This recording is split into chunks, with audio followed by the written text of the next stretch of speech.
Mary's lovely കിച്ചണിലേക്ക് എല്ലാവർക്കും സ്വാഗതം.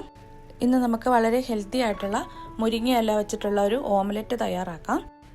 ഞാനിവിടെ കുറച്ച് മുരിങ്ങയില എടുത്ത് വെച്ചിട്ടുണ്ട്. മുരിങ്ങയില നന്നായിട്ട് കഴുകി ഒന്ന് തുടച്ചെടുത്തതാണ്. അത് തുടച്ചെടുത്താൽ അത് പെട്ടെന്ന് നമുക്ക് അടർത്തിയെടുക്കാൻ പറ്റും. അത് വെള്ളം ഇരുന്നിട്ടുണ്ടെങ്കിൽ നമുക്കത് പെട്ടെന്ന് അടർത്തിയെടുക്കാൻ പറ്റത്തില്ല. അപ്പോൾ തുടച്ചിട്ട് അതിൻ്റെ തണ്ടില്ലാതെ അടർത്തിയെടുക്കാം. പിന്നെ ഒരു സവാളയുടെ പകുതിയും 3 പച്ചമുളകും അരിഞ്ഞു വെച്ചിട്ടുണ്ട്. 3 മുട്ടയും എടുത്തിട്ടുണ്ട്. സവാളയ്ക്ക് പകരം 4-5 ചുവന്നുള്ളി അരിഞ്ഞെടുത്താലും മതി. ഈ മുരിങ്ങയിലെല്ലാം നമുക്ക് തണ്ടില്ലാതെ ഒന്ന് അടർത്തിയെടുത്ത് വെക്കാം.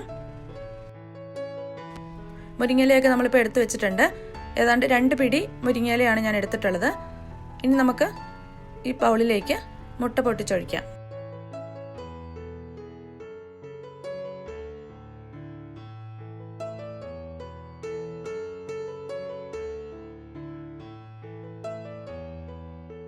ഇതിലേക്ക് പാകത്തിനുള്ള ഉപ്പും 1/4 ടീസ്പൂൺ കുരുമുളക് പൊടിയും കൂടി ഇട്ട് കൊടുക്കാം. എന്നിട്ട് നന്നായിട്ടൊന്ന് ബീറ്റ് ചെയ്തെടുക്കാം.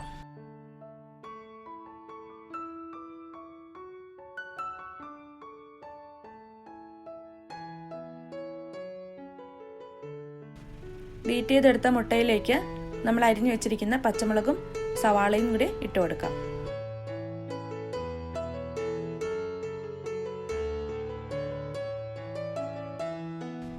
ഇതിലേക്ക് 3 സ്പൂൺ തേങ്ങ ചിരണ്ടിയതും കൂടെ ഇട്ട് കൊടുക്കാം.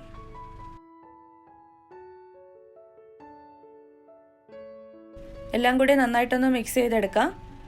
എന്നിട്ട് ഇതിലേക്ക് നമ്മൾ എടുത്തു വെച്ചിരിക്കുന്ന മുരിങ്ങയിലയും കൂടി ഇട്ട് കൊടുക്കാം. മുരിങ്ങയിലയും കൂടി ഇട്ടിട്ട് എല്ലാം കൂടെ ഒന്ന് മിക്സ് ചെയ്യുക.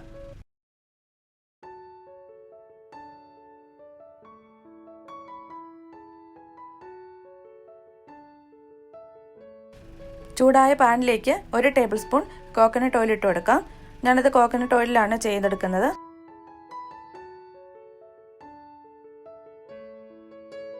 ഇനി ഇതിലേക്ക് മുട്ട മുരിങ്ങയില മിക്സ് ഇട്ട് കൊടുക്കാം.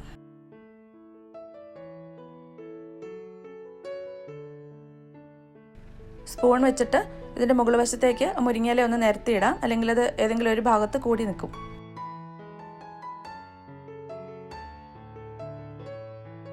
ഇതിൻ്റെ മുകൾ വശം ആ സൈഡൊക്കെ ഒന്ന് ആയി വരുമ്പോഴേക്കും ഒന്ന് അടച്ചു വെച്ച് വേവിക്കാം.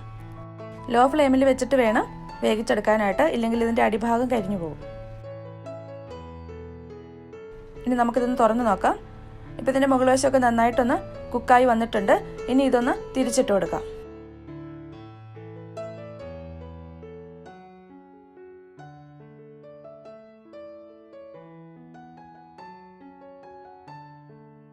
ഒരു മിനിറ്റ് കൂടെ ഒന്ന് കുക്ക് ചെയ്തെടുക്കാം.